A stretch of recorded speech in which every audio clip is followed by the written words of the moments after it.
Back in February, I posted a video about how I write charts to learn songs. I have to write charts all the time for gigs, and my methods have gradually evolved and hopefully improved over time. Since February, I've been adding color coding as well as a more consistent writing method.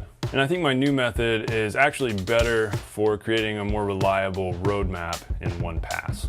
I'll show you how I write my charts. Now this is something that is personal and different for every drummer and every person based on your writing style and even your learning style. So I'm eager to hear what you guys do if you write charts, whether or not you write charts, in the comments below.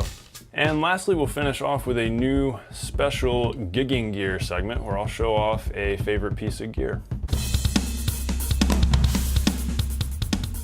So my original chart writing method was where as I'm listening to the song, I'm just writing like a form chart on the far left column of the notebook paper, where I'm just writing, intro, instrumental, verse, chorus, pre-chorus, bridge, breakdown, jam, guitar solo, etc. And every once in a while I would write in the number of measures something was, if it was important, if it was something I needed to remember. But I realized the flaw in that method was that, say we had a 6-bar chorus or a 10-bar chorus, I might not remember that. If there's maybe a measure dropped off, like it's a 7-measure chorus or an extra measure at the end or whatever, that really needs to be written in there. Better yet, that needs to be written in there on the first pass. So if I only have one pass to write the chart, I need to be getting the format in on the left, all the the arrangement elements, verse, chorus, bridge, etc., as well as the measure counts for each of those sections in the first pass, so that I have a fail-proof, just basic roadmap. Now I actually prioritize writing the number of measures as I'm listening, and as I'm counting, I'm writing in chorus, verse, etc., to make sure I've got all that information in there.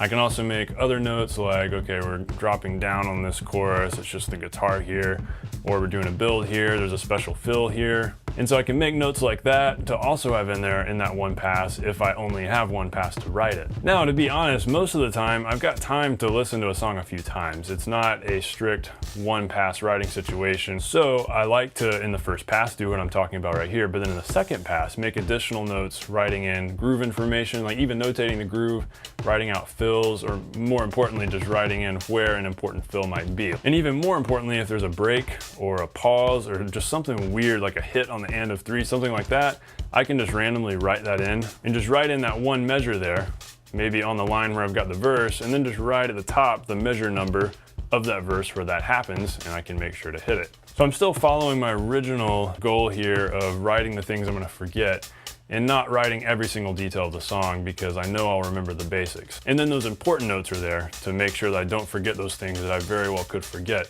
And those special notes, like a fill or a break or like a retard at the end or just something funny, I'll make sure to highlight those with my orange highlighter. That's my favorite highlighting color, and so that's just my ritual. I'll go in there and highlight those things so they jump out at me and I can see them and make sure that I remember them. Now onto the color coding. So I wouldn't really call this a color synesthesia kind of thing, but I do have colors in my head for each element of the drum set, each instrument in the drum set. For instance, the ride cymbal is green.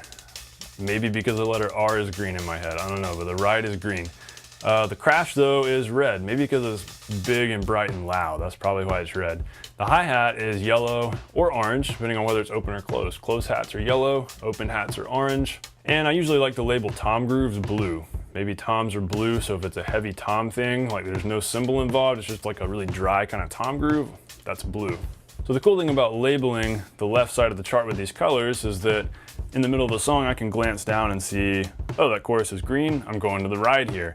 Or, oh, we got orange coming up, so I'm going to open hats here on the bridge. So in one glance, I can quickly make sure that I don't mess up that instrumentation that I planned out ahead. Yeah, I can write on there, crash or open hats or whatever, but it's really cool to see a color that pops out. It just makes it easier to notice and easier for me to remember. So maybe that just works for me, but if you haven't tried it, give it a try. Maybe your color choices are totally different, but something like that could work for you. I want to make sure that I can be efficient and see something simple when I look down on the chart while I'm playing the gig. Most of the time I'm charting simple songs. It's not something complex. It's not a big band jazz arrangement or like a ridiculous like North Texas fusion thing. And so I pretty much know the gist of the song, and so I can just look down and see those little reminders. That's really what I need, not a measure by measure, have my eyes glued to it as I'm playing. I just need reminders of important things. I'm always writing based on what I'm gonna forget. I wanna make sure that I put the things on the chart that I'm going to forget probably. So yeah, that's my basic chart writing system. I'd encourage you guys to test it out if you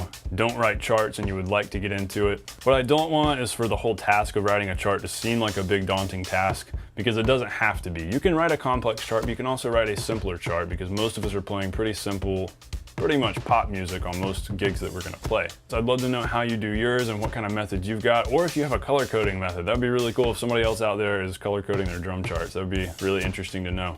So let me know that in the comments below. I'd appreciate it. All right, so favorite piece of gear. I have a lot of favorite pieces of gear, and that's why I'm introducing this new segment. Instead of just making one video about all of my favorite gear, I'm gonna just throw some things out there every once in a while in a video in this gigging gear segment. One of my most essential pieces of gear, well really this is a few items in this collection, my Roadrunner drum bags.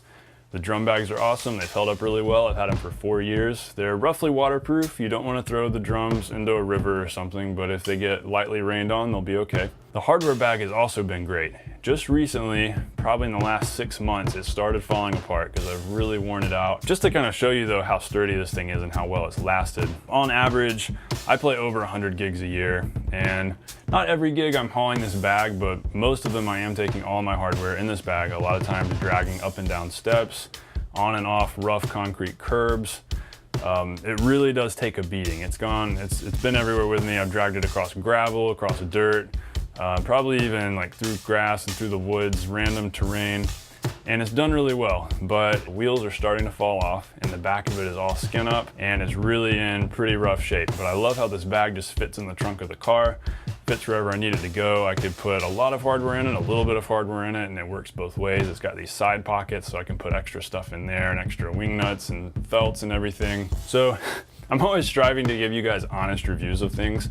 So I can honestly say that if you beat up this Roadrunner hardware bag, it will fall apart, but it has been over 4 years. So it does take 4 years of really beating it up for it to fall apart, and that's stuffing it with what feels like 100 pounds of hardware, at least an entire drum set's worth of hardware, however much that is. So this really is a great bag that you should definitely check out. As always, thanks guys for watching, and a big thanks to my subscribers for watching my videos. I always hope to bring you guys valuable and honest content that usually focuses on the more non-glamorous side of drumming, really getting into the nitty-gritty stuff that makes a good drummer good at what he does. I want to help us all improve as drummers and become a better drummer 1 week at a time. Thanks so much for watching. I will see you on the next video.